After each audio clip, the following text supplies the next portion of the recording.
Chapter 381, Crow's Plan. After the deviant Crow absorbed Phastos' cosmic energy, he evolved from his original beast form into an upright, humanoid shape. His body was smaller than before, but his strength had not diminished. If anything, it had increased. With his frame compressed, his bones hardened, and his muscles tightened. Crow's bone structure felt denser, and his muscle fibers more developed, granting him greater power and speed. Absorbing Phastos' cosmic energy also gave Crow access to part of Phastos' wisdom and memories.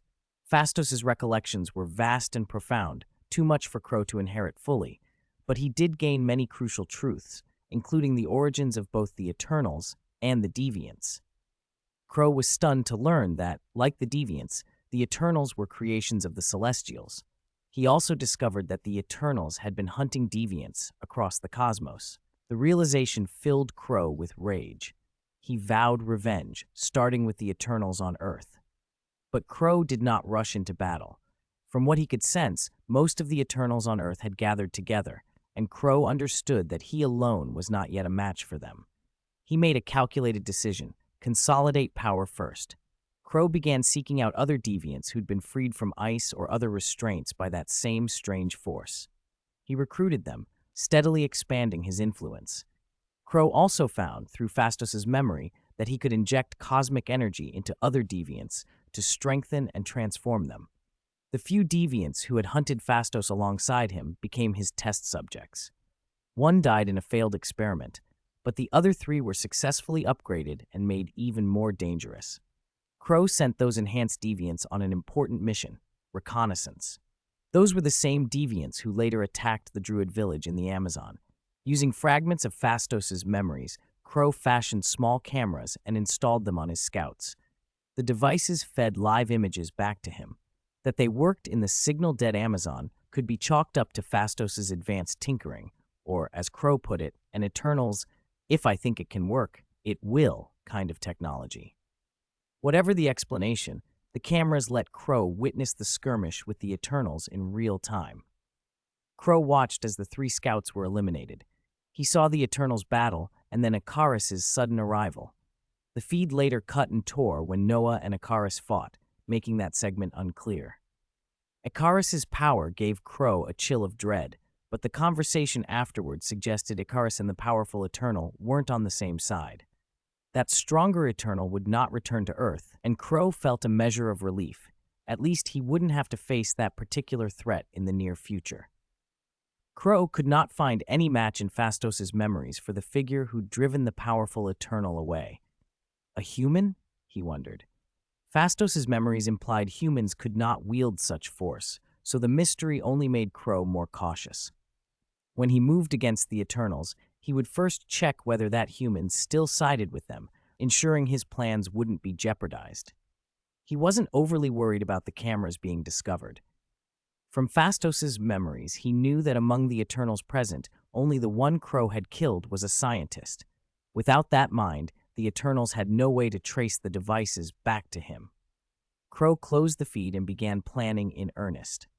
He would bring every deviant on Earth under his command, use Phastos' knowledge to craft powerful weapons and tools, and prepare exhaustively. When the time came, he would strike and make the Eternals pay for the thousands of years of suffering their species had caused. Noah returns home. This thing? How do I use it? Back at home, Noah examined the bronze gauntlet in his hand.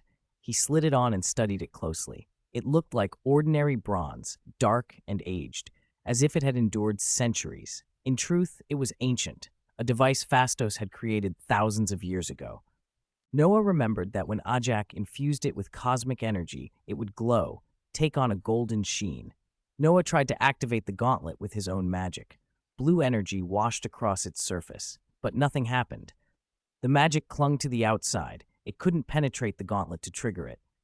Does only an Eternal's power activate it? Where would I get eternal energy?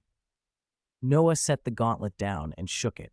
The blue glow slid off, leaving the bronze untouched. Then he remembered. He hadn't long ago captured an Eternal, had he? Chapter 382. Telling Banner Magic couldn't activate the bronze arm guard Phastos had given him. Phastos had built protective measures into the device. It could only be triggered by an Eternal's cosmic energy. Mr. Noah wondered if Fastos had been overly cautious or simply bored. Thousands of years ago, humans were still playing with mud and stones, and the only real enemies had been deviants, beast-like creatures. Who was this safety feature even meant to protect? After a few seconds of frustrated thought, Mr. Noah remembered he had an Eternal at his disposal. Icarus, whom he'd already bound with the Mind Stone, held a vast reserve of cosmic energy. He had teleported Icarus to the island base and was waiting there for orders. Since magic couldn't activate the arm guard, Mr. Noah opened a teleportation portal and went to the island base himself. The island sat alone in the Atlantic, thousands of miles from the nearest human settlement. On it, a resort villa had been built, a private residence that doubled as the underground laboratory.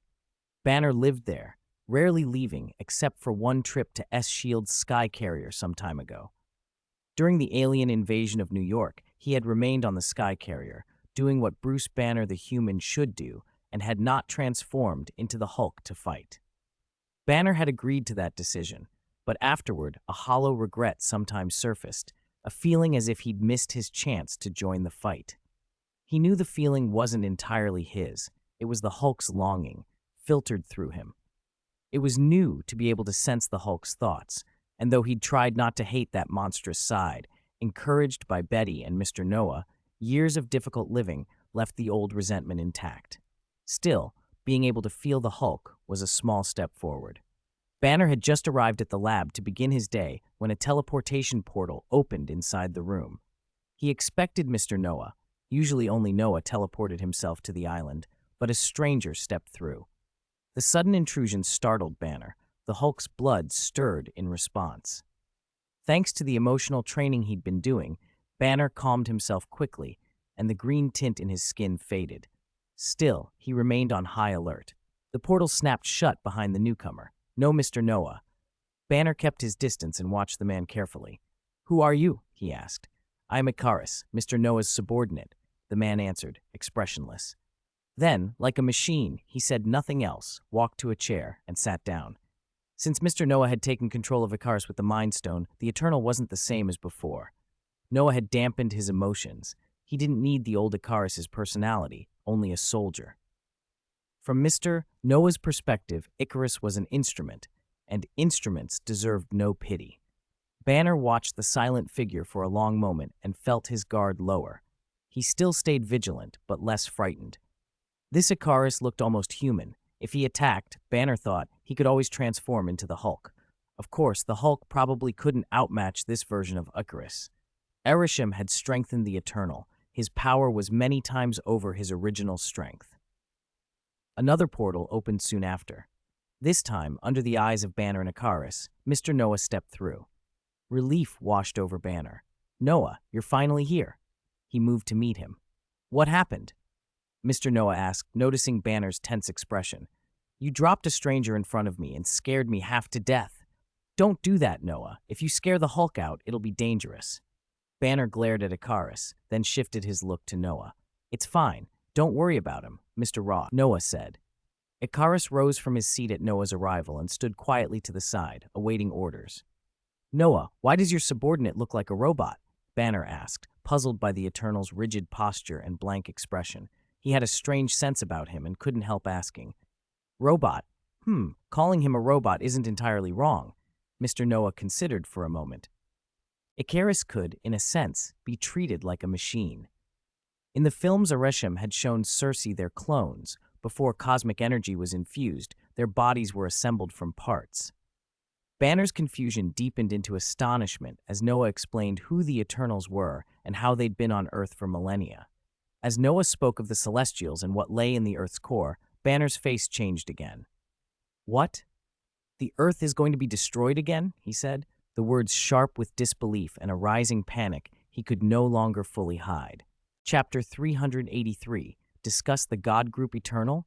Celestials? Is Earth going to be destroyed again? Banner felt dizzy. Noah's words about a monster baby in the Earth's core that would one day suck the life out of the planet made his head swim. "Not a monster," Noah corrected. "It's a celestial. By every definition, celestials didn't belong on a monster list." "Oh, come on, Noah," Banner said, rubbing his forehead. If that celestial really could drain every human dry and destroy the earth when it grows up, then to me, it's no different from a monster. Noah shrugged. In Banner's terms, that wasn't wrong. The sudden arrival of those Chitauri ships had already rattled him. The idea of celestials and a prophecy about the Earth's destruction piled on top of it like a bad dream. Seeing Banner's worry, Noah tried to reassure him. Don't worry, Banner. The celestials are under my control. I won't let those things happen. That helped. Banner breathed deeper and tried to clear his head. Okay, I'm relieved to hear you say that, he said, looking at Noah. But what exactly is a celestial? How can something have enough power to destroy a whole planet just by being born? Are they aliens? Banner frowned. The notion was hard to accept. He'd always treated the Hulk as about as monstrous and powerful as life could get. Even at full fury, the Hulk would need time to flatten a town. The idea of a being that could destroy an entire world in an instant was beyond his mental ledger of energy and scale. Noah explained, Celestials aren't ordinary life forms. Their power is immense. They're responsible for creating stars and expanding the universe. Think of them as a race of cosmic gods. Gods? Banner echoed. The idea of a race that could create stars was stunning. Banner's scientific instincts told him stars formed through natural processes, matter clumping, gravity, nuclear fusion over eons. The idea that something was deliberately creating stars challenged everything he'd assumed about the cosmos. Noah tempered the thought. Most stars probably still form naturally, he said after a moment. The universe is enormous. There are too many stars for any finite number of celestials to be responsible for them all. That makes sense, Banner admitted. But why would celestials take on that role? Is it their job? Is there something above them that gives them orders? Noah paused. In the cinematic universe, he knew, celestials were near the top of the cosmic hierarchy, almost untouchable. Above them, though, sat the true cosmic entities, the legendary 5 great creator gods, Galactus, Death, Eternity, Infinity, and Oblivion. These were the T-Zero existences, the kind of beings whose power dwarfed everything else. So far in the films, only Galactus and Eternity had made appearances. Galactus showed up in the neighboring Fantastic Four universe. Eternity had a role in Thor 4, granting Gore the God Butcher's wish. Noah suspected the Celestials in his universe might be creations of Eternity. In the comics, the Celestials had other origins, like the First Firmament, but Noah didn't know much about those versions, and this wasn't the comics universe. There was no need to mix settings from other continuities. If he had to face the Celestials himself, Noah wondered, would that bring down Eternity's wrath? The old hit the child and the elder comes notion crossed his mind. But an entity like Eternity likely maintained cosmic order. Unless Noah wiped out every Celestial, it probably wouldn't step in. In any case, he wouldn't avoid fighting if the Celestials came after him. Deciding not to get lost in hypotheticals, Noah shifted focus to the task at hand. He waved a hand in front of Banner, bringing him back. Banner's eyes tracked the movement and fell on an object in Noah's palm, a bronze gauntlet. It looked ordinary, almost plain, but the fact that Noah produced it meant it wasn't simple. "What is that?" Banner asked. Noah didn't answer immediately. Instead, he called out, "Icarus, come here." Chapter 384, Banner's Hesitation. Icarus, inject your cosmic energy into it. Noah called Icarus over and ordered him. Icarus said nothing. He walked straight to Noah and Banner, extended his hand, and pressed it against the bronze gauntlet. Golden cosmic energy flowed from his palm, and the patterns etched into the gauntlet began to illuminate, one by one. Unlike when Noah had tried to touch it with magic earlier, the gauntlet did not repel the energy. The cosmic energy slid inside as if a key had found its lock, waking the eternal device. Banner watched as the bronze turned to gold, surprise flickering across his face. Is that an eternal ability? Making things glow? This is an eternal artifact. Only an eternal can activate it, Noah said. The patterns fully lit. The gauntlet completed its activation. But Noah ran into another problem. He still didn't know how to use it. "Icarus, you know how this detector works, right?" he asked. "Yes, sir," Icarus replied. "Then demonstrate." Icarus took the gauntlet, slid it onto his hand, and let his other hand trace the engraved patterns. As he worked, a holographic scanning radar projected above the gauntlet. Noah and Banner watched his movements closely, learning the controls. Banner leaned toward Noah and whispered, Noah, how did you recruit an Eternal as a subordinate? He was puzzled by Ikaris's total obedience. In Noah's descriptions, the Eternals were immensely powerful, guides to some of humanity's ancestors. Why would one willingly submit to Noah? Noah, do you remember the Mind Stone I mentioned? Noah asked, answering before Banner finished the thought. I remember. The Infinity Stone that can control minds. Wait, are you saying? Banner's face tightened as realization dawned. Noah nodded. Banner felt conflicted. Using a mind control relic to make someone a subordinate clashed with his principles. Seeing the hesitation, Noah explained, under normal circumstances, I wouldn't use the Mind Stone to control someone. I did this because of what Ikaris did. Noah told him everything. Ikaris's betrayal of his fellow Eternals, the attempt on their leader's life, and his willingness to follow the Celestials' plan. Banner listened, expression growing darker with each detail. The idea that Ikaris had once been willing to sacrifice humanity to allow a new Celestial to be born chilled him. In that light, Noah's decision to neutralize and then control such a threat made grim sense. Ikaris remained impassive, focused on the gauntlet and its functions, his face betraying nothing. When Noah judged they'd seen enough, he stopped the demonstration, took the gauntlet back, and ordered Ikaris to return to his post. Noah tried the motions himself. It's working, he said as he slid a finger along the patterns and raised the scanning radar. The empty projection confirmed the island had no deviants nearby. Noah, you still haven't told me what this thing is for, Banner said. Come over here, Noah replied. He switched the radar off and led Banner to a workbench a short distance away. The deviants are a very dangerous race. If we find them, we should eliminate them as soon as possible. They set the newly golden gauntlet on a scanner embedded in the bench. Lysandra, scan the structure of this gauntlet, Noah ordered. Okay, Noah, Lysandra's voice answered. A blue beam swept over the gauntlet and began analyzing its internal structure. Minutes passed before she reported back. Scan analysis complete, Noah. Noah tapped the nearby screen and projected an image of the gauntlet. Come on, Banner, see what Eternal Tech looks like, he said, then swiped to unfold the model. Under his command, the projection dissolved from a single gauntlet into a swarm of tiny, intricately arranged components. Banner leaned forward in fascination. Wow, this is so precise, Noah nodded. Yes, Phastos still had tricks. Phastos, Banner asked. Phastos was their scientist. He made most of their equipment, this gauntlet included. Unfortunately, he's dead. Banner's initial curiosity faded to regret at the news. That's a real shame. Chapter 385, Research. Phastos is dead? That's a real shame. Noah's words brought a shadow of regret to Banner's face. If circumstances had allowed, Banner would have liked to see this eternal scientist in person. From the bronze gauntlet sitting on the table, he'd already had a glimpse of Phastos' skill. It is a pity, Noah admitted. If he could control Phastos the way he controlled Ikaris, he'd have another brilliant scientist on his side. He shook his head at the thought. Controlling people like that was dangerous, an addiction that could turn him into someone ruthless. Noah, what are you planning? Banner asked, looking over the components scattered across the workspace. Noah studied the Eternal scanner and the surrounding parts for a moment. I want to upgrade the scanner and expand its search range, he said. The Eternal device was advanced but clearly outdated.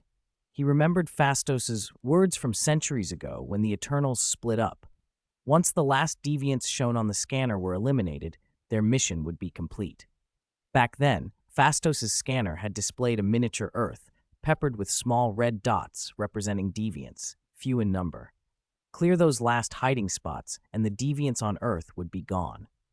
Clearly, that judgment had been wrong.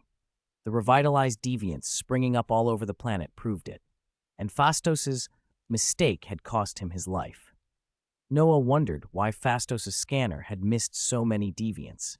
Had the hunted deviants evolved the ability to hide from Eternal scans under long pressure? It seemed plausible.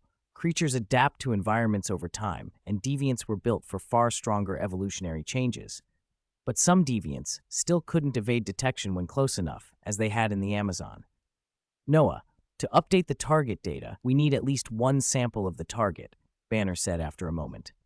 If the scanner was to correctly identify and track these new deviants, They would need physical specimens to analyze and program into the device. Samples? I happen to have some. Noah opened a small blue teleportation portal with a sweep of his hand. He peered into it, reached in, and after a moment pulled out a specimen box filled with odd flesh and blood. He set the box on the table. I grabbed these in Alaska. Their remains from deviant corpses. Should be enough. The samples came from the time Noah and Ikaris first clashed in Alaska. After driving Ikaris off, Noah had taken the opportunity to finish off some wolf-type deviants. Ikaris had intended to use those creatures as a borrowed weapon against Ajax, but they failed to feed on eternal flesh and were instead eaten by the void big bug Noah had summoned. Noah had kept the remains as experimental material. These are samples of those deviants? Banner's eyes lit up. He crouched to inspect the box, but naked eye observation wouldn't be enough. They needed proper lab equipment. Noah, how are you with biology? Noah glanced at Banner, admitting he himself wasn't expert in biology. Even after inheriting Heimerdinger's panels, Noah hadn't been proficient in this field, unless he later drew an alchemist panel, which would change things. It struck him as a little stupid to ask. Banner had worked on the super soldier serum. How could he not be skilled in biology? Have you not seen my 7 doctorates? Banner replied dryly, looking at Noah with a half-amused, half-exasperated expression. Noah cleared his throat with an embarrassed chuckle. He'd skimmed Banner's credentials before, but hadn't dwelt on them. All right, then, let's get to work. Banner nodded, fetched a lab coat from a nearby hangar, and settled in. They dove into the eternal tech, but within half an hour, Noah realized the task was bigger than he'd thought. The Eternal's technology was unlike anything they'd encountered. Even genius minds like his and Banner's needed time to familiarize themselves with its principles and interfaces before they could reprogram it to detect new deviant signatures. No, this will take too long, Noah said suddenly. Banner looked up, puzzled. What do you mean, too long? You keep working on this. I'm going to call for help. If the two of them weren't enough, Noah decided he'd bring in more hands, people who could accelerate the research and adaptation of the scanner so they could get on to the rest of the panel tasks, and then deal with the Celestials problem. Chapter 386, Go to the Restored Avengers Building. I'll go get some people, Noah said. 2 people were too slow for this kind of research. He needed more manpower to speed things up and push toward a breakthrough. He already had candidates in mind. The first was Lysandra from home. Her enormous computational power and the project data stored within her would be a huge help. Unlike most artificial intelligences, which had strict limitations and couldn't truly think like humans, Lysandra had broken past those barriers. She was an artificial life intelligence capable of continuous growth, learning, and absorbing new knowledge like a person, improving her own mastery. The second was Tony Stark. Tony's deep understanding of technology and his unconventional insights, he had been called, even by Thanos, a man cursed by knowledge, made him indispensable. With this genius inventor on board, Noah believed they could soon decipher Phastos's technology. The research team formed by those 4 would be, Noah thought, the most capable on Earth. Banner looked puzzled. What? Who are you going to call? Then he watched Noah open a blue teleport and leave the lab. Banner frowned, then buried himself back in the work. New tech like this was irresistible to any researcher. Noah's first stop, Tony.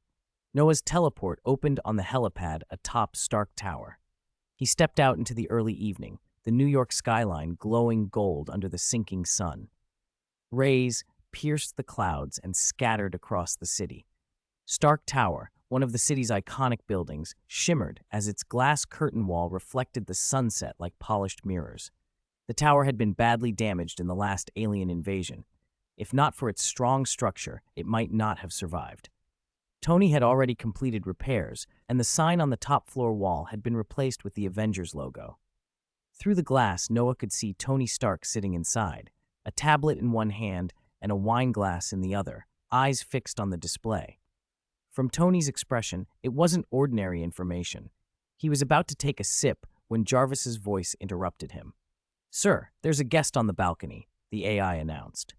Tony lowered the glass and the tablet. A guest on the balcony? He looked out and saw a familiar figure heading toward the room. Noah? Noah reached the glass door, which slid open automatically. "Tony, good afternoon," he said as he entered and approached. Tony looked surprised. "Noah? Why are you here?" Noah sat opposite him. "I've come to ask for your help with some alien equipment," he said. He figured Tony would be interested. "Alien equipment?" Tony's eyebrows shot up. He was intrigued, but then he recovered his usual cool. "Is it about the Chitauri?" Noah shook his head. "No, not Chitauri. It's from another alien group, stronger than the Chitauri." "Stronger than the Chitauri?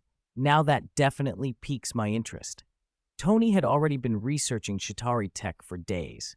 As an Avenger, he had access to Fury's resources, and he wasn't about to pass up anything new. He suddenly remembered something, grabbed the tablet beside him, swiped through it, and handed it to Noah. Noah took it and scanned the images. His eyebrows rose. The photos were of Phastos's house in Chicago, the same place Noah had visited that morning. He flicked to the next set. S.H.I.E.L.D. agents' photos documenting the house's defensive mechanisms and the aftermath after they activated them. The agents had tried to assault the room, and the images showed the room's response. "Fury sent me this," Tony said. "S.H.I.E.L.D. found it in Chicago today. This doesn't look like Earth tech." Noah's expression showed he already knew. Tony paused, then slapped his forehead sheepishly. "Right, I forgot you haven't joined the Avengers, Noah. Fury sent it through our internal channels. I wasn't supposed to share, but—" Tony shrugged. Rules had never stopped him for long. "Noah, I already knew about the stuff in that house," he went on. "The reason I'm here is connected to it." Chapter 387. A Conversation with Tony. On the top floor of Stark Tower, the setting sun poured its afterglow through the floor-to-ceiling windows, bathing the open, elegant space in a warm, golden light. The glow played off the modern furnishings, giving the room a comfortable yet unmistakably high-end air. Tony and Noah sat on the sofa near the bar. Tony had handed a tablet to Noah a moment ago and was setting his wine glass down. He plucked another glass from a nearby cabinet and held it out. "What do you want to drink?" "No thanks. I don't drink." Noah waved him off and turned his attention to the tablet. Tony didn't press it. He put the glass back and settled into the sofa, watching for Noah's reaction. "I already knew about this place, Tony," Noah said after a beat, his finger flicking through images. The aerial shot on the screen was the same view he'd seen from the sky when he'd teleported here that morning. Noah kept swiping. New photos and mission data populated the screen. He studied them and frowned slightly. S.H.I.E.L.D. agents had been here too. They'd tried to trigger the house's defenses. After Noah left, someone had found the eternal technology hidden on the property. The files were the agents' mission logs from the operation at Phastos's house. "I came by today for a reason connected to this," Noah said, finishing the last of the data and handing the tablet back. Tony took it, an uncharacteristic reflex reserved for friends. "Connected to alien tech?" Tony's eyebrows shot up. "This place was built by those new aliens you mentioned?" Noah nodded. "Yes, but I'm not here to dig into the house today." Tony leaned forward. "Then what is it? What did you find?" "I recovered one of their devices," Noah said, smiling at the way Tony's interest lit up. "Bruce and I have been analyzing it. I came to invite you to join us." Tony's eyes went wide. Alien tech had always been catnip for him. He practically popped up from the sofa. "What are we waiting for? Let's go now!" A beat of excitement, then realization creased Tony's face. "Wait, did you actually make contact with those aliens?" "Yes," Noah said calmly. Tony peppered him with questions. "What do they look like? Are they ugly like the Chitauri? Or like the gray big-headed movie types? Do they have tentacles?" A chaotic parade of alien stereotypes ran through his mind. "No," Noah chuckled. "None of that. They're surprisingly human-looking. Only a few subtle differences." "That's weird," Tony said, eyes widening. If Noah had said they were three-headed or tentacled, Tony would have been curious but unsurprised. Aliens looking almost human felt like a bigger anomaly. Too many coincidences in a universe that should be full of variety. "If you want to meet them, I can take you," Noah offered, standing up. Tony's grin returned. "Definitely. But first," Noah added, steering the conversation back, "we need to deal with the device I mentioned." Tony nodded. Then Noah reached out and blue magic flowed from his fingertips. It hung in the air like mist and resolved into a shimmering teleportation gate. "Every time you do that, I feel like I wasted years on science," Tony said, admiring the gate. When are you taking me to Kamartaj? You promised. Science and magic aren't opposed, Noah replied, stepping toward the gate. They're just different ways of understanding the world. We'll go to Kamartaj once this is settled. Tony hesitated at the gate. Instead of stepping through, he went to the coat rack, grabbed a suit jacket, and changed out of his casual shirt and joggers. While he buttoned up, he addressed the apartment's AI. Jarvis, if Pepper calls, tell her I'm at a friend's. Yes, sir, Jarvis replied. Sir, would you like me to prepare your armor? Tony considered for a moment. If things went south, Noah could handle it, right? Nah, this'll do, he said, clapping his hands. He picked up his phone and walked into the teleportation gate. Noah went first. Tony followed. The gate blinked out behind them, shrinking into a blue speck that dissolved into the air. They arrived somewhere new in a blink. As the faint echo of the gate faded, a familiar voice chimed in Tony's ear. Tony, you're here? Chapter 388. Research group established. Tony, you're here? A familiar voice whispered at his shoulder the moment he stepped out of the teleporter. Tony turned and grinned when he saw Bruce Banner approaching. Hey, Banner, he said, waving. Where is this place? It looks pretty slick. He took a quick look around. It was clearly a high-tech laboratory, spacious, bright, and filled with equipment built into the walls. Indicator lights blinked in various colors, and each one silently reporting some running system. What struck Tony first was the size. The room was enormous. When did Noah get a lab this big? Is this under his manor? Behind Banner, a massive workbench dominated the center of the room. Suspended above it were a series of intricate holographic projections, the bronze gauntlet, disassembled down to every tiny component. Tony moved closer and examined them. Every piece was rendered in precise detail. Shape, size, internal structure, everything. This it? Is this what Noah called me over for? Tony asked, clearly intrigued. Yeah, that Fastos was a talented guy, Bruce said, falling into step beside him. Fastos? Tony frowned. The name was unfamiliar. Wait, who's Fastos? And where's Noah? Didn't he teleport here too? Bruce blinked. Noah hasn't told you about the Eternals yet? The Eternals? Tony countered. I don't know any Eternals. Noah's voice answered from across the room before either of them could say more, and a rippling new teleporter opened. Noah stepped out, followed closely by Lysandra. That's a pompous name, Tony scoffed under his breath when Noah introduced the race as the Eternals. It's not bad. They practically live forever, Noah said, waving them over as he brought Lysandra forward. She had changed into a lab coat, and the black-framed glasses gave her an air of scholarly elegance.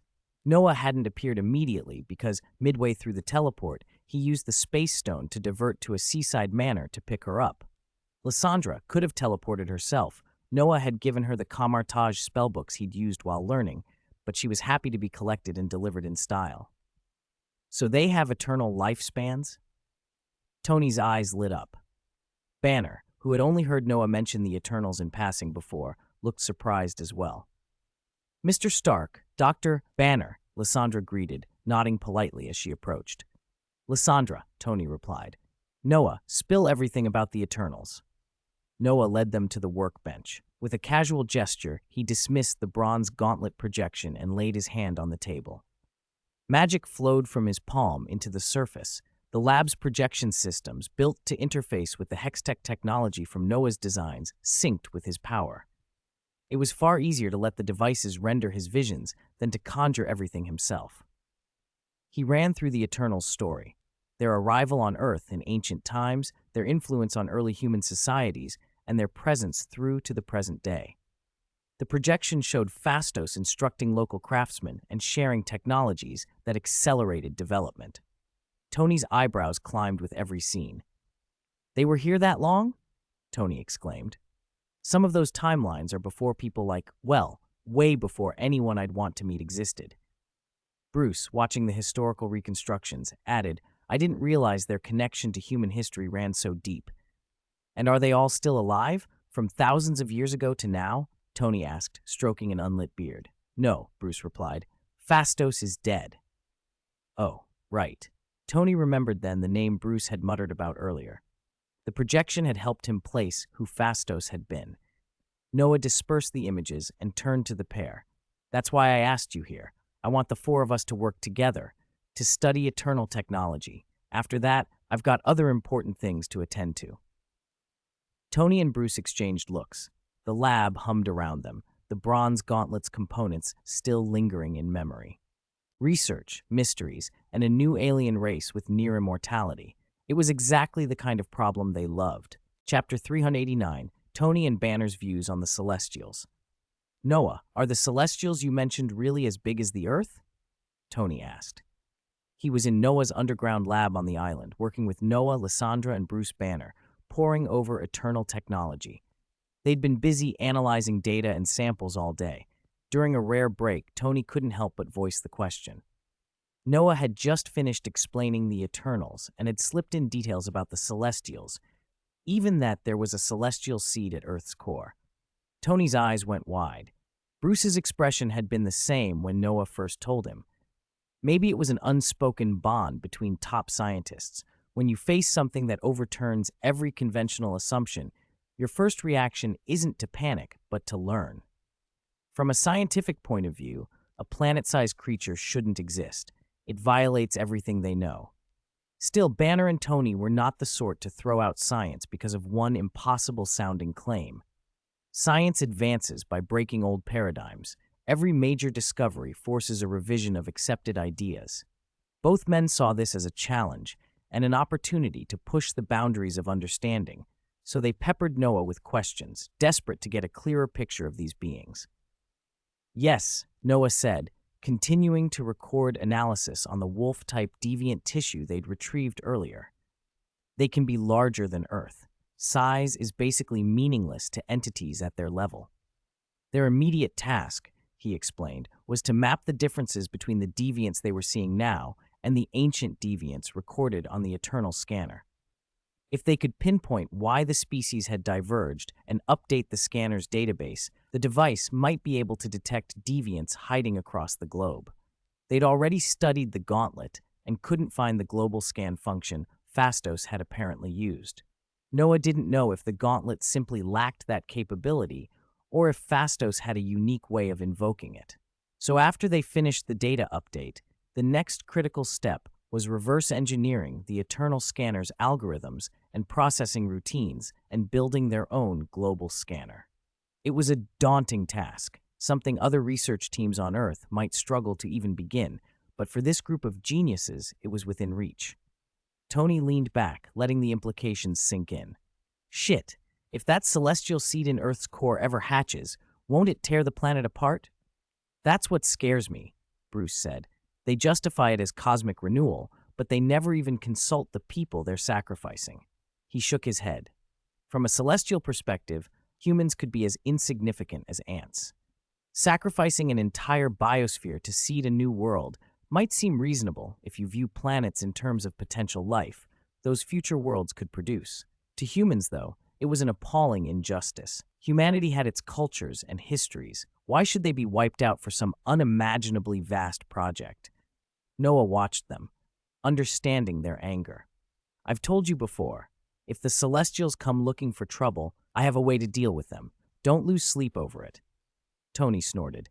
"They can make stars, Bruce. They could just pop one into Earth's orbit and vaporize everything. Might be quick, at least." He glanced at Noah. "How exactly do you plan to stop something that can make a sun?" Bruce nodded, still unconvinced but listening. There was something inscrutable about Noah, a young man who carried himself like someone who'd already seen the worst the cosmos could offer.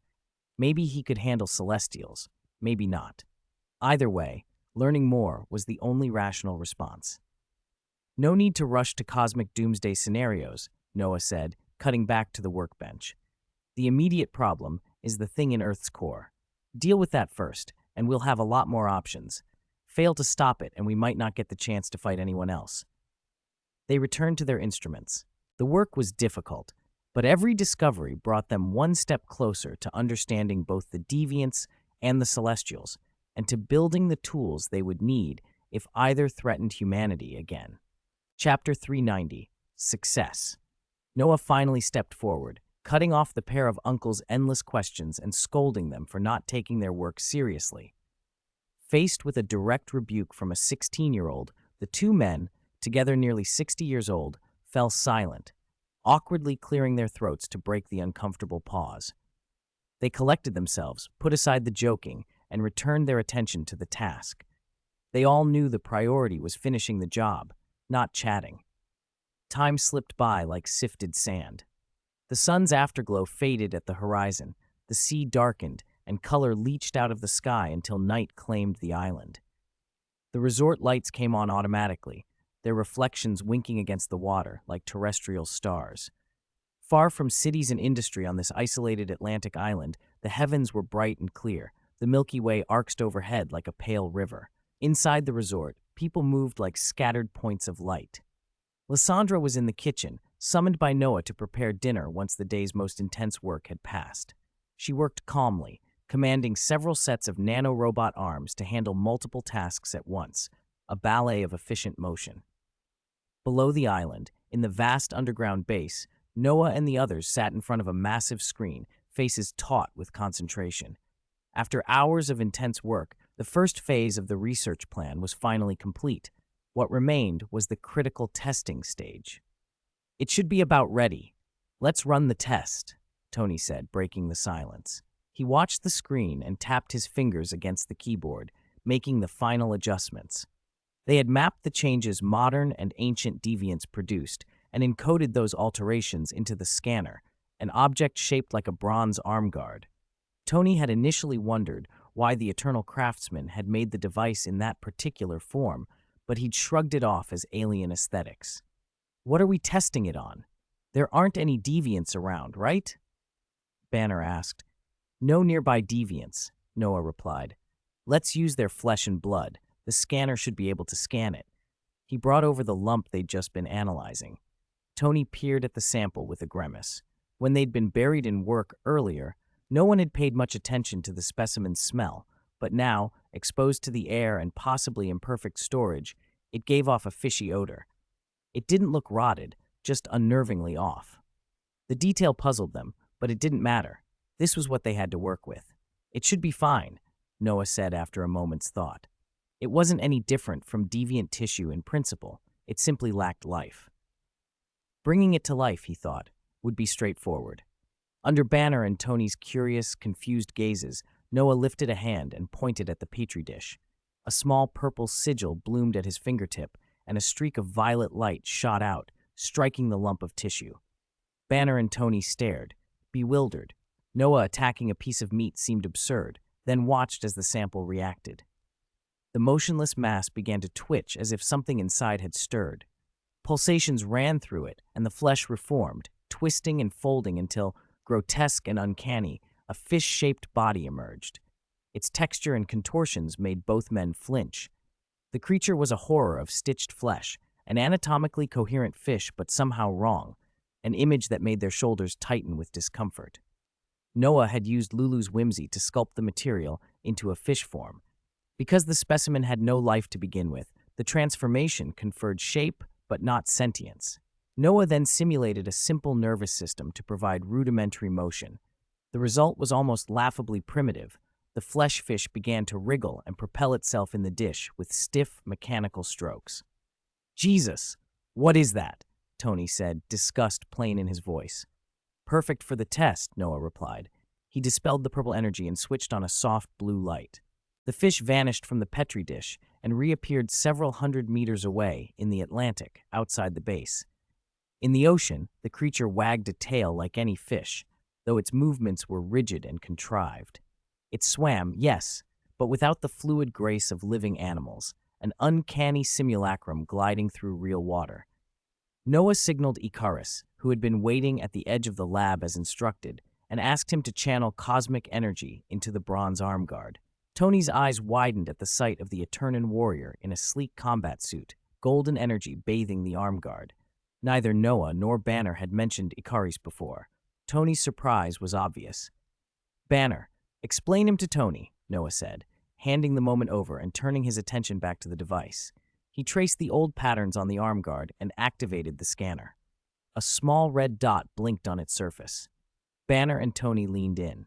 The pulsing light meant their sequence had matched the encoded deviant modifications. This was the sign they'd been aiming for. Tony's voice carried a mix of disbelief and cautious hope. Successful? Chapter 391, Small Gathering. Successful? Banner and Tony stopped mid-conversation and stared at the arm scanner in Noah's hand. The red marker on the display matched the deviant tissue, now transformed into a fish-like shape. Seeing that shape on the radar confirmed the experiment had worked. It should be, Noah said, watching the screen. Next, they would broaden the scan's range. Let's go upstairs and rest for a bit. Lyssandra's already prepared dinner. Noah switched off the bronze arm guard and set it on the table, meeting Banner and Tony's eyes. Okay. Banner and Tony both nodded. As for Icarus, they could discuss him later, upstairs. Do you want me to pick up Pepper? Tony asked suddenly. You can. Sure, Noah replied. Tony frowned in thought. Ever since Pepper had become CEO of Stark Industries, her schedule had been chaotic. Sometimes she didn't even have time to eat. Tony pulled out his phone and walked aside to call her.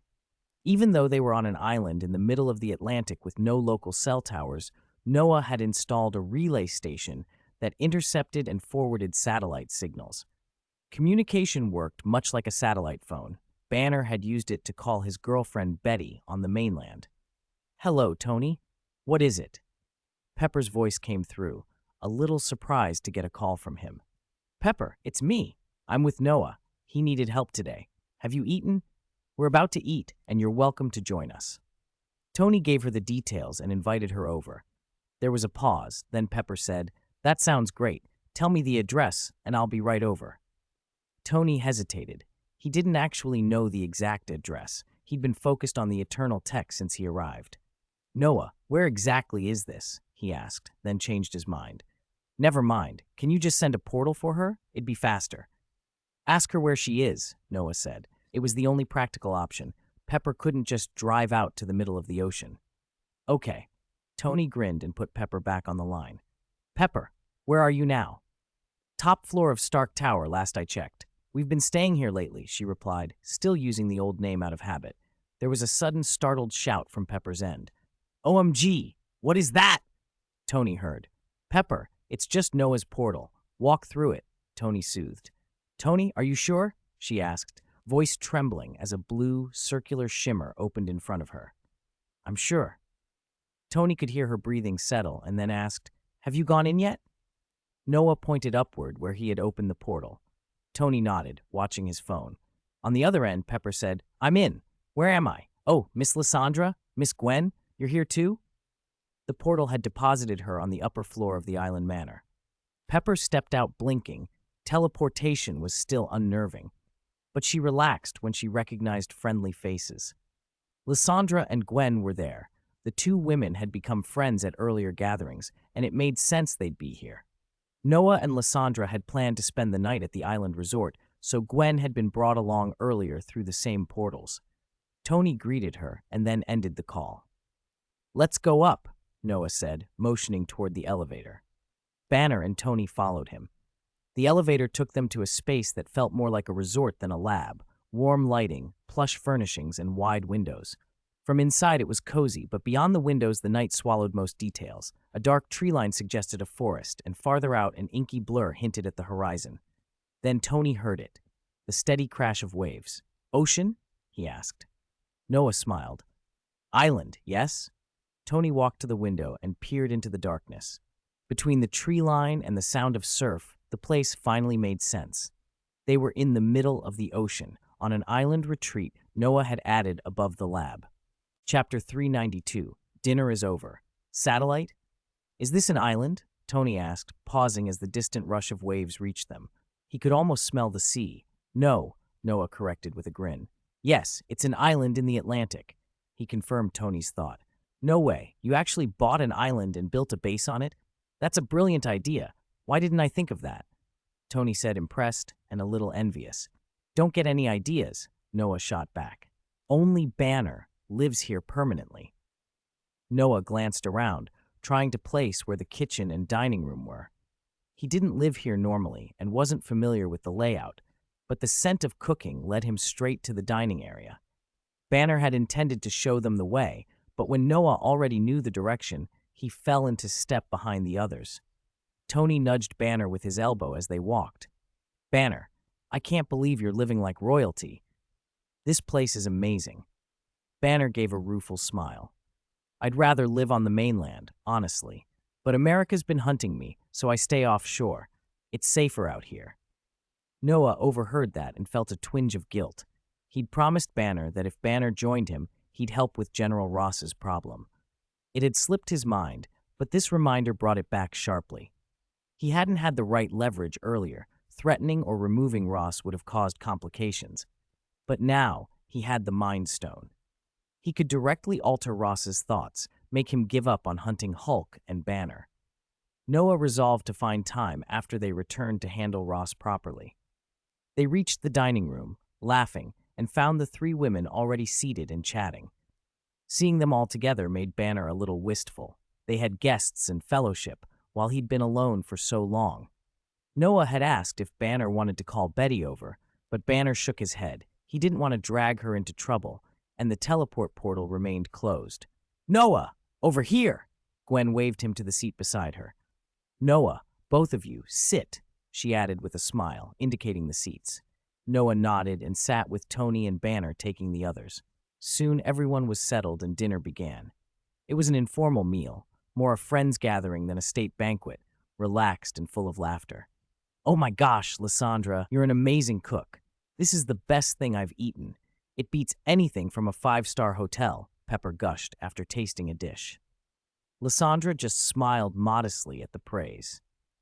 Tony and Banner agreed silently. The food was spectacular. Conversation flowed easily as they enjoyed the meal. After nearly an hour of post-dinner chatter, Pepper stepped into the teleport portal Noah had opened and left the island. Tony had hoped she'd stay the night, but she declined politely. There were pressing matters at the company that needed her attention. Gwen didn't leave immediately. She wanted to stay and enjoy the place a little longer. The 4-person research team, well-rested, returned to work in the underground lab. Their first phase of work, replacing the deviant data, was complete. Next on the list was expanding the scanner's range to cover the entire planet. For a typical radar, global coverage is nearly impossible without putting the scanner on a satellite in orbit. Everyone recognized that obstacle. Noah had already thought about satellite-based solutions. A satellite would let them do all kinds of convenient things. Lysandra could control networks and devices worldwide from orbit, or in theory they could conceive satellite weapons. Those were still plans, not yet ready to execute. Tony had his own idea. He'd been planning a support satellite codenamed Veronica, a platform that would do more than ordinary satellites. Veronica would be a global support node for him, capable of deploying Iron Man suits anywhere or delivering replacement components in the field. If Noah wasn't ready to build a dedicated radar satellite, Tony suggested they could simply add the scanner to Veronica when it was operational. Veronica was already on Tony's drawing board and could be built when needed. Noah was mulling over Tony's proposal when Lysandra suddenly spoke. "Noah, about the satellite. I built a usable artificial Earth satellite not long ago. If you need it, we can deploy it now." Noah's head snapped up. "What?" To expand the scanner's range to global coverage, it would have to be installed on artificial satellites in orbit. As Noah weighed Tony's idea of mounting the scanner on the Veronica satellite Tony planned to build, Lysandra, standing beside him, surprised him with an offer. "Noah, if you need a satellite deployed, I recently finished building a usable one. I can send it up whenever you want," she said. Noah blinked. He hadn't known Lysandra had been working on satellites. "You two wait a moment," he told Banner and Tony, then pulled Lysandra aside. "When did you start researching satellites? Why didn't you tell me?" "There was no need to research from scratch," Lysandra replied calmly, a small smile on her lips. "I used data from the Source Project company's database and assembled it ahead of time. I figured you might need one eventually." Noah's face lit up. Having someone who plans ahead for you was always welcome, especially when that someone happened to be a striking woman. "That's fantastic. Thank you, Lysandra. I'll go prepare to bring the satellite over." Lysandra's expression stayed composed, but the faint curve of her mouth showed she was pleased. Noah watched as she traced the precise hand gestures of Camartage and wove a teleportation portal into being. She did not do it casually, unlike people with innate spatial powers, like the Flash, or true masters of teleportation, such as the future Wong, she couldn't summon portals at will without skill and concentration. The Space Stone could make that kind of thing trivial, of course, but Noah wasn't about to let Lysandra or Gwen handle any of the Infinity Stones yet. He feared the stone's power might hurt them. Any experiments involving the stones would wait until he had studied them thoroughly. When Noah came back to the conversation, Banner and Tony were still arguing about Icarus, the subject they'd been debating earlier. "What are you two on about?" he asked, joining them. "Icarus," Banner said. "Noah, why did you control that guy who planned to bring about the Celestials' return? Why didn't you just kill him?" Tony looked puzzled. He'd heard Banner say that Noah had used the Mind Stone to control Icarus and had felt uneasy about it at first. But when Banner explained that Icarus had been trying to help the Celestials emerge, an act that would have destroyed the Earth, Tony had been ready to applaud an execution.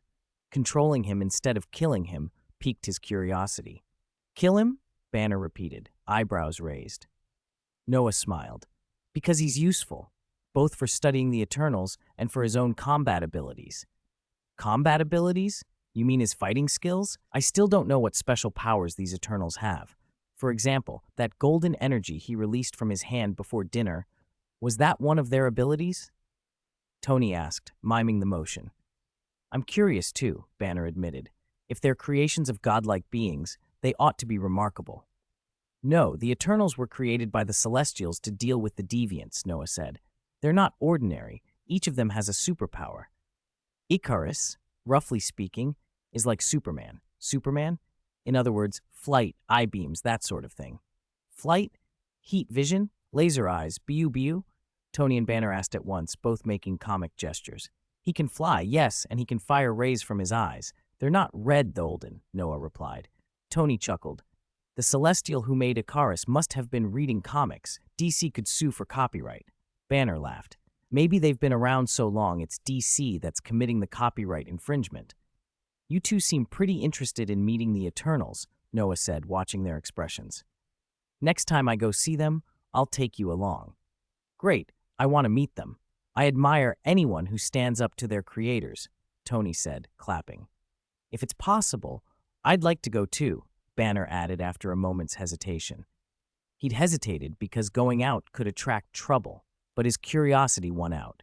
"All right, next time you both come with me. But don't bring up Icarus. None of them know what I did." As they chatted, Lysandra returned from the Manor's underground base, footsteps quiet but purposeful. Chapter 394. Tony is surprised for. After Lysandra left, Noah joined Tony and Banner's conversation. He explained some things about the Eternals that left both men stunned.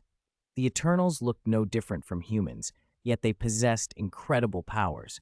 Noah even had one like Superman, though now that Eternal was little more than Noah's puppet.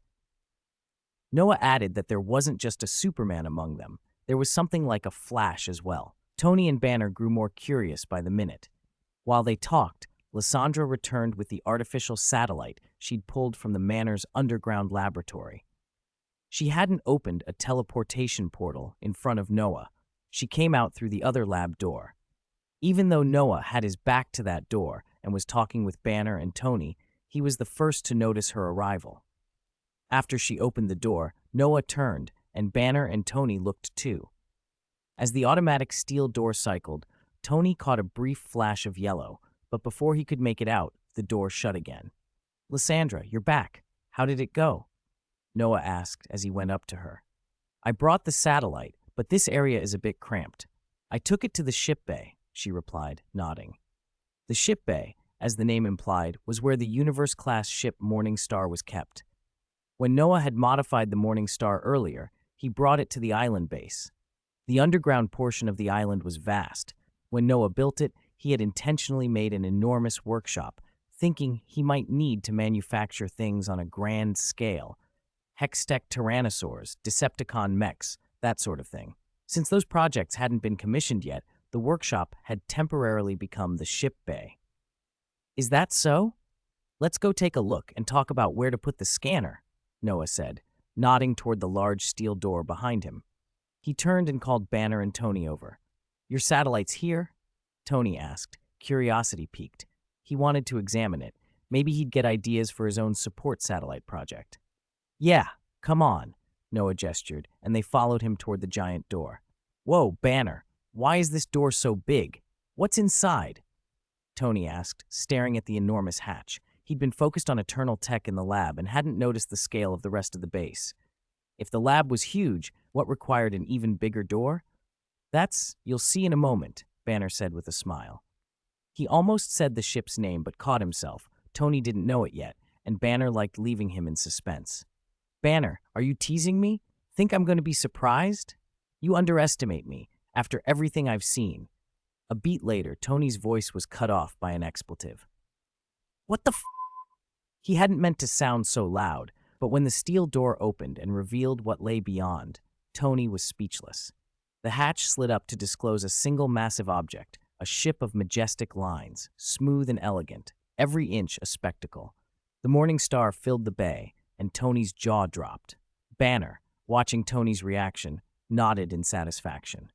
He'd worn the same expression the last time he'd seen the ship. How he remembered it so clearly was simple enough. Noah had sent him a picture of Tony making that very face. Banner hadn't noticed a camera, but when he glanced at Noah, Noah was holding a small device, its lens quietly rotating to adjust focus.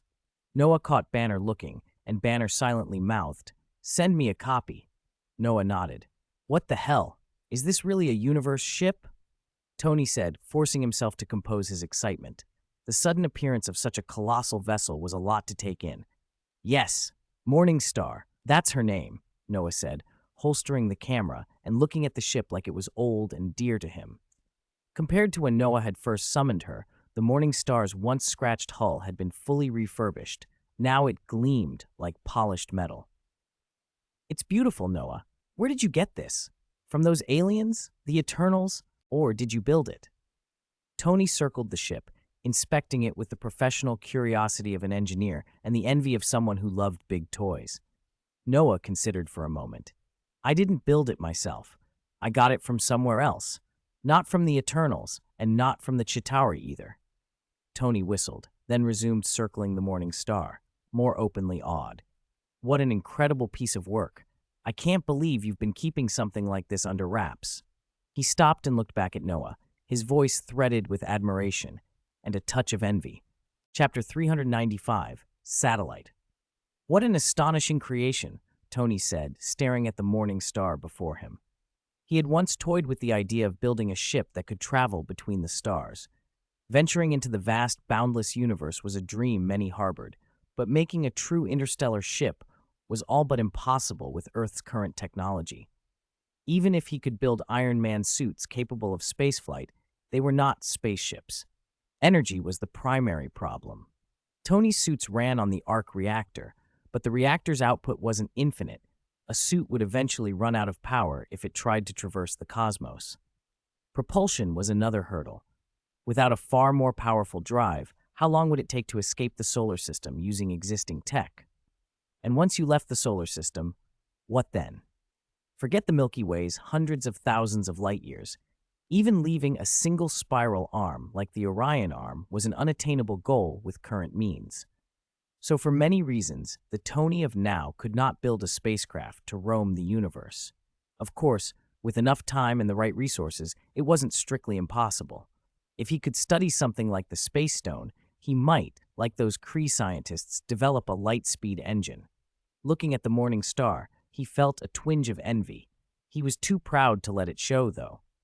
"Noah, after getting this ship, didn't you ever think about taking it for a spin through space?" Tony asked. "A spin?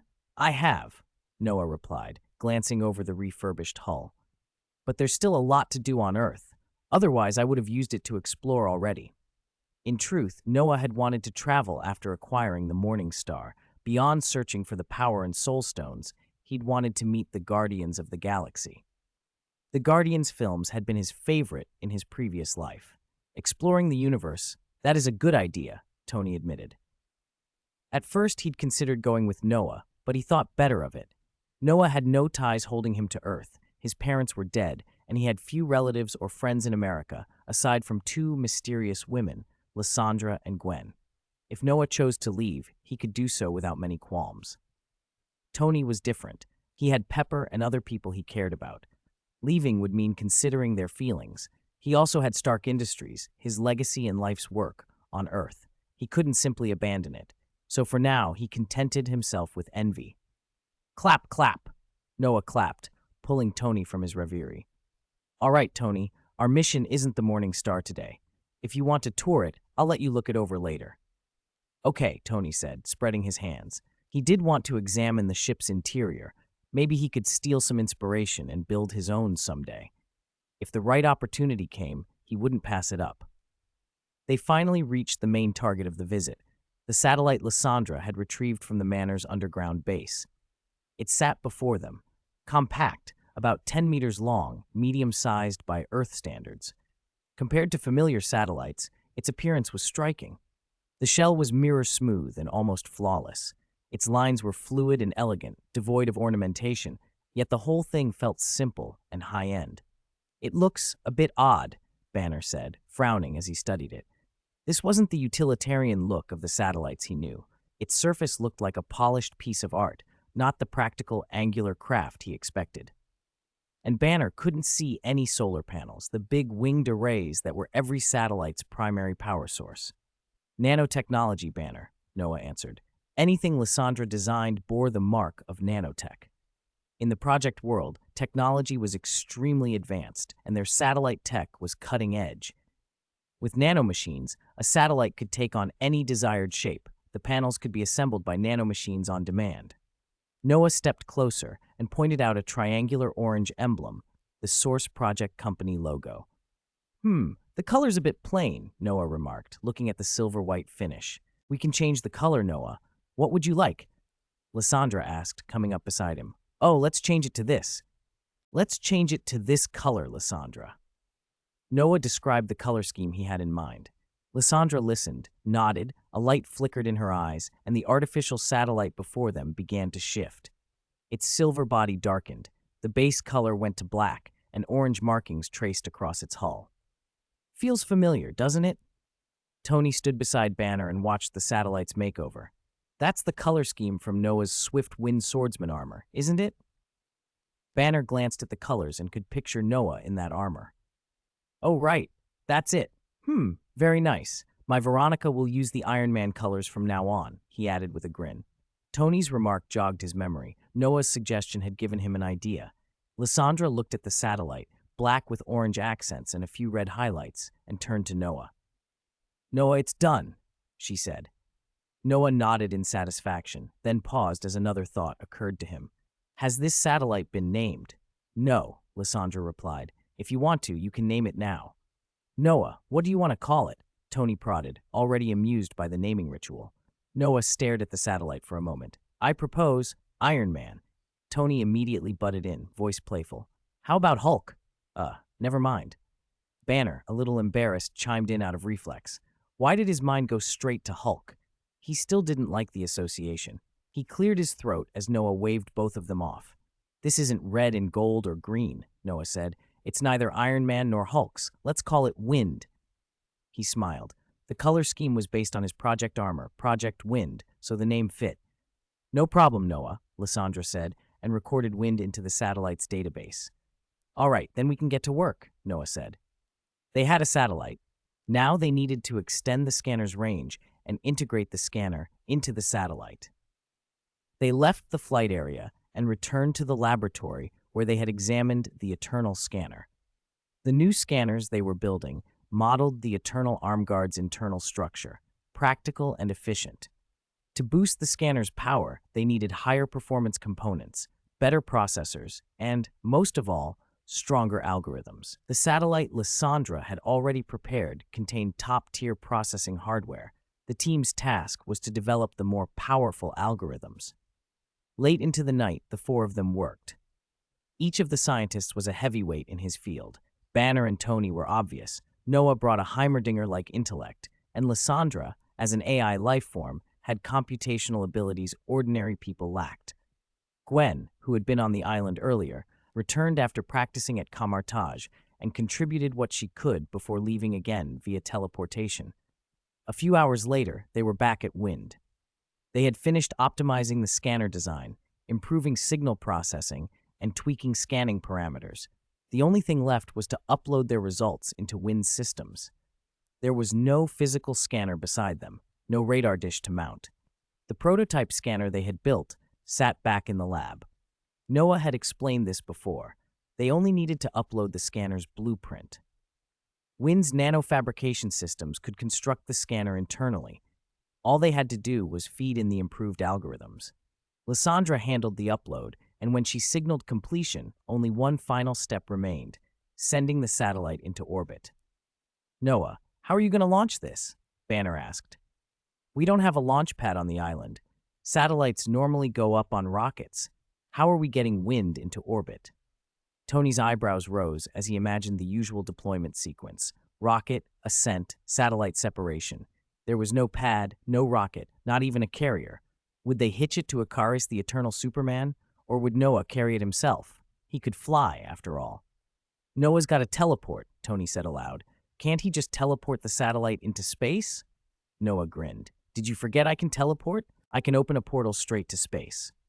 "Oh, right," Tony admitted. He'd simply forgotten. Still, he wondered if Noah's teleportation could reach that far. Could it open a gateway directly into orbital space? "Noah, there's one more thing." Banner spoke up at that moment. Chapter 397, Successful Launch. "Noah, one more thing," Banner said. "Have you decided on the orbital position for the satellite? When deploying a satellite, you also have to account for other satellites already in that orbit to avoid conflicts and possible collisions." "For the orbit, let's use medium Earth orbit," Noah replied, rubbing his chin. He hadn't known much about artificial satellites at first, but after today, he'd studied enough to make an informed choice. After a rocket places a satellite in space, it's put into the orbit best suited to its mission. Orbits are generally categorized as low Earth orbit, LEO, medium Earth orbit, MEO, geostationary orbit, GEO, sun-synchronous orbit, SSO, and geostationary transfer orbit, GTO. Noah picked MEO because it suits global positioning and Earth observation tasks, perfect for the deviant trace scanning and detection work he wanted this satellite to do. As for data on other satellites, he hadn't thought about that in detail, but it would be straightforward to prepare. He looked at Lysandra. "Data on satellites from various countries and private firms has already been collected," Lysandra said calmly when Noah met her gaze, as if it were no big deal. Banner and Tony both twitched at that. The sort of comprehensive satellite catalog she mentioned sounded like highly classified material. If governments discovered anyone possessed such data, they'd call it an international crime. Of course, with Lysandra's abilities, there was no way those nations could tell what she'd done. "All right, everything's ready. We can begin deployment," Noah said, nodding. He signaled Lysandra with a gesture. She acknowledged and started sending commands to the artificial satellite, Wind. Nothing changed visibly on the satellite's exterior, but inside, the nano-robots began to work. Following the stored blueprints, they assembled components in an orderly fashion. The deviant scanner that Noah, Banner, and Tony had designed overnight went together piece by piece. Using the blueprints, the nano-robots could build the scanner from scratch inside the satellite, avoiding the cumbersome task of attaching a finished unit to the structure. "Noah, it's ready," Lysandra reported after the nano-robots finished their work. "Good. Begin." Noah extended his hand toward the massive satellite. Blue light shimmered from his palm as a huge teleportation gate unfolded above Wind. It expanded until it was large enough for the entire satellite to pass through, then stopped. The far side of the gate opened onto MEO, outside the atmosphere, effectively outer space. To prevent catastrophic pressure equalization, the gate was configured as one-way. It allowed teleportation from Earth's side to orbital space, but the environment on the far side couldn't affect the near side. Otherwise, the unequal pressures would have simply sucked things outward. "I hope my placement is close enough," Noah said, holding his hand steady. He'd opened the gate to an approximate orbital range rather than an exact slot, but that was fine. Wind could make finer adjustments once it arrived. This satellite wasn't like ordinary craft. Its systems were far more advanced than current technology. Not only did it have superior solar energy conversion, but Lysandra had implemented a magnetic levitation-based propulsion system instead of conventional rocket thrusters. That gave Wind much greater mobility in orbit than ordinary satellites, which rely on limited thrusters and solar panels for energy. Once the gate reached the right size, Lysandra issued the final commands. Wind lifted from the hangar without a rocket engine or visible exhaust, as if held up by an invisible force. Banner and Tony watched with wide eyes and open mouths. There were no thrusters, no flames, yet the satellite floated and maneuvered as if weightless. Both men quickly guessed the principle, magnetic levitation, but neither had expected the tech to be this mature. Wind slowly rose, then entered the teleportation gate. Noah closed the portal only after the satellite's tail had completely disappeared. "How is it going, Lysandra?" Noah asked once he retracted his hand. "Still a bit off the designated slot," she replied, manipulating the satellite's systems remotely. "It's adjusting now." Once in space, Wind began to accelerate, moving at speeds unusual for a conventional satellite as it corrected its position and settled into its assigned orbit. Chapter 398, Successful Operation. After the satellite passed through the teleport and emerged into orbit, Lysandra noticed that Noah's opening had been slightly off. She took control of the satellite Wind and guided it into the correct position. The sleek satellite, its center marked with Project's orange triangular logo, reconfigured as its internal magnetic levitation systems came online, and it cut through space like a meteor, settling into the proper trajectory. In a short while, Wind reached medium Earth orbit, MEO, and began to travel at a constant speed along its orbit. That steady motion would maintain enough tangential velocity to counteract Earth's gravity. If it stopped, it would fall back. "Noah, it's done." Back in the island laboratory, Lysandra finished the adjustments and turned her attention to the rest of the operation. "Great. If it's in place, we can begin the project," Noah said. "Let's test the radar and see if the scanner we worked on all night works." Tony, who had been waiting nearby, looked up as Noah approached. "Finished already?" he asked. "Yes. Let's see how effective the scanner is," Noah replied. Everyone returned to the main control room to run the test. Lysandra walked to the console and set the instrument to receive telemetry from the satellite. The data Wind gathered in orbit would stream back to that receiver and be processed into visualized information. "Shall we start the scanner?" she asked Noah once the setup was complete. "Do it," Noah said, without hesitation. Banner and Tony joined them at the control panel and watched the large display. Under Lysandra's commands, the remote scanner aboard Wind powered up. A broad electromagnetic pulse radiated outward from the satellite, sweeping across the blue disk of the planet below. "Scanner activated," Lysandra said, voice cool and level, eyes on the incoming data. On the screen, the image began to change. The globe resolved from a simple blue sphere into a colorful model, surface textures, terrain, and then a layer of synthesized data. A circular data mesh formed, a scanned Earth model projected in the room. As it settled, tiny red specks began to appear across the hemisphere. They were sparse, only a few hundred across the half-world shown. When not magnified, the dots were nearly imperceptible. Only Noah and Lysandra, with their trained vision, could pick them out at first. Banner and Tony looked at the globe puzzled. "Is it working?" Banner asked, squinting at the display. Without magnification, he couldn't see the small marks and assumed a failure. "Something wrong?" Tony chimed in, hand on his chin. He was sure their algorithms and hardware were flawless. What he saw didn't match that confidence. "No, we succeeded. Look." Noah zoomed into the model and highlighted the tiny red dots. With the area magnified, Banner and Tony finally saw what the satellite had detected. "Oh, it's working," Banner said, relaxing into a grin. "Are those the deviants?" Tony asked, studying the marked points. "They don't seem like there are many of them." According to WindScan, the current number of deviants on Earth was under 1,000, numbers comparable to some of Earth's endangered species. Sparse, but not to be underestimated. "Although there aren't many, they're extremely powerful," Noah said. "If they're the Crow-enhanced ones, Tony, you might not beat even one of them without the destroyer armor." He meant the deviants augmented by Crow. Those were dangerous, strong enough to suppress even Icarus in his normal state. "What? Noah, you're underestimating me," Tony bristled. He refused to accept he'd need the destroyer. If these organisms were carbon-based life, Tony believed his weapons, lasers, missiles, would be more than enough. Besides, he'd been improving his Mark series suits while the destroyer remained an option.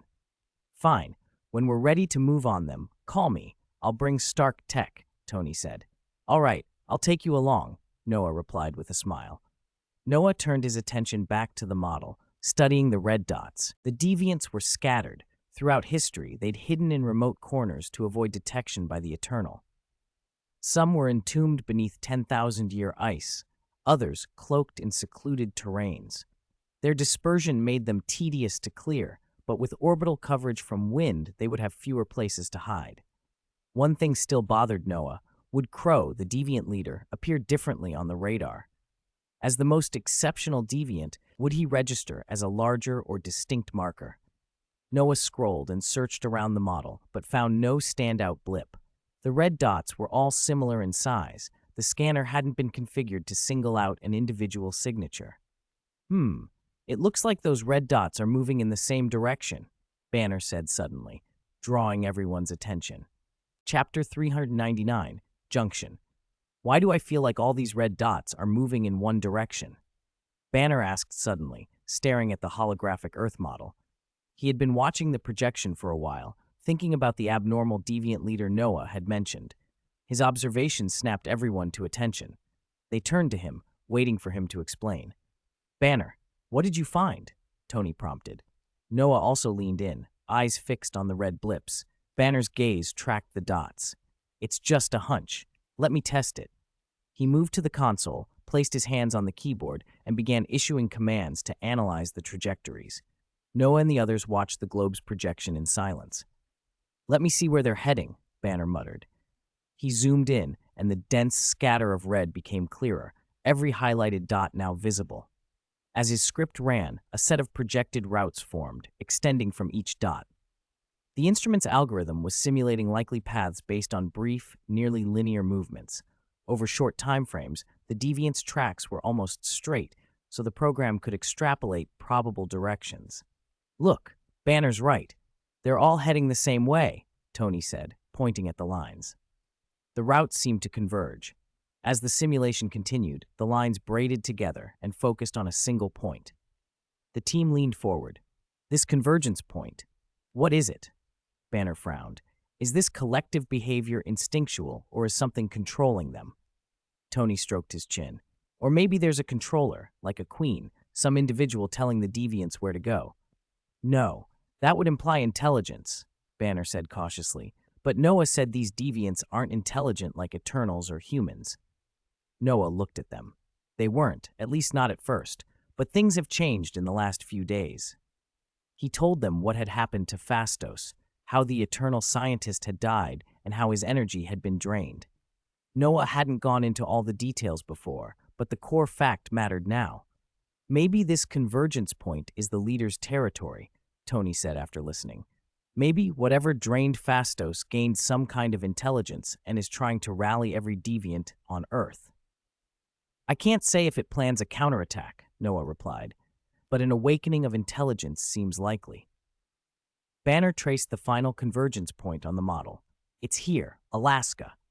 Tony and Banner exchanged a look. Alaska sat at the far northwest corner of the continent, separated from the lower 48 by the rest of Canada.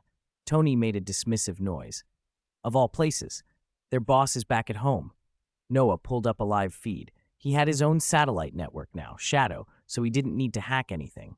He switched the projection to real-time satellite monitoring and zoomed in on the convergence coordinates. The image resolved into the ruined oil facility where Noah had first battled Icarus, the site the deviants had turned into a slaughterhouse. Scars of destruction ringed the site, ruptured pipelines, collapsed rigs, scorched earth.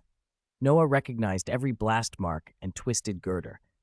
I didn't expect them to come back here, he said quietly. Chapter 400, Plan. Banner intends to take the initiative. This guy, I didn't expect him to run back here, Noah said, surprised to see the deviant's position on the feed. When he'd been clearing out those wolf-type deviants earlier, he'd felt that something was off. In the film, the deviant leader should have been with those wolf-like creatures, but he hadn't been there. At the time, Noah assumed the plot had shifted somehow, that the leader failed to spawn. After everything he'd already done that changed the original sequence of events, he wasn't surprised if the deviants had appeared differently or at different times.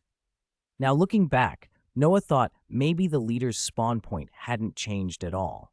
Perhaps the leader had detected danger and abandoned the wolf-type subordinates before Noah even noticed, slipping away and returning later. Why he'd come back now, Noah couldn't say.